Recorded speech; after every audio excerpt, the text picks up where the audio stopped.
Magandang araw po sa inyong lahat.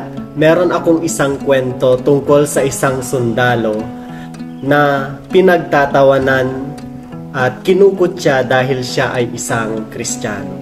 Marahil ay narinig nyo na ang tungkol sa mga kwentong ito, pero nais ko lang ikwentong muli sapagkat alam kong napakaganda ang nais ipahiwatig ito. So ito na nga, meron isang sundalo na pinagtatawanan siya ng mga kapwa niya sundalo, maging ang kanyang kapitan, dahil sa isa siyang Kristiyano.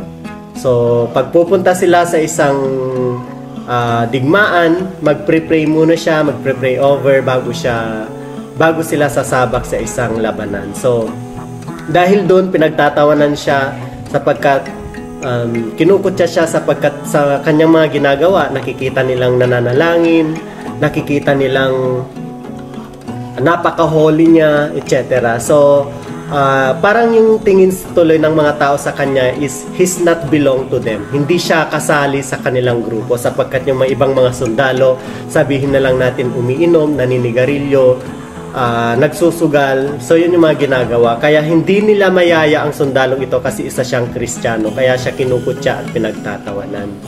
Isang araw, yung kapitan niya, hinusgahan siya, sabi niya, kung talagang merong Diyos at buhay ang Diyos mo, kunin mo ang susi na ito at yung sasakyan doon ay iparking mo sa lugar na ito. So yun, inutusan ng kanyang kapitan na iparking yung sasakyan sa isang sulok. Sabi ng sundalong ito, "Sir, hindi po ako marunong magmaneho," sabi niya.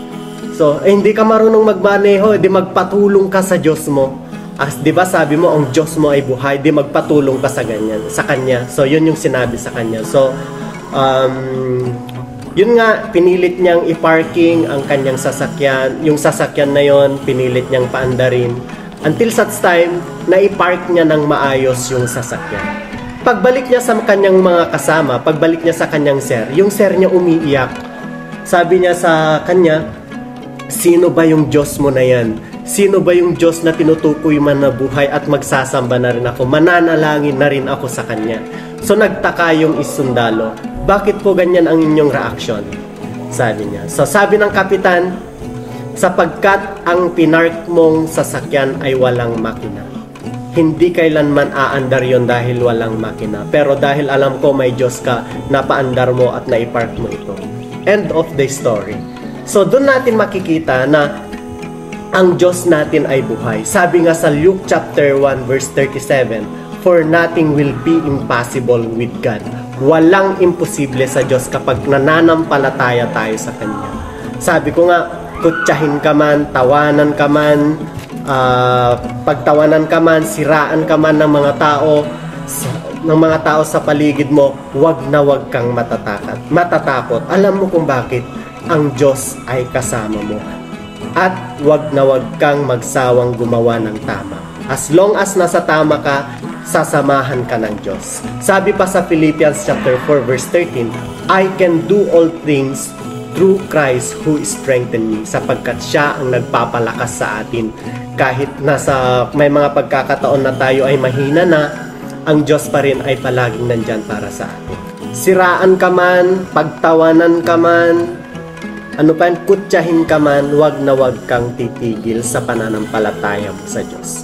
Alam mo kung bakit? Kasama Kanya palagi. Hayaan mo lang sila. Alam mo kung bakit?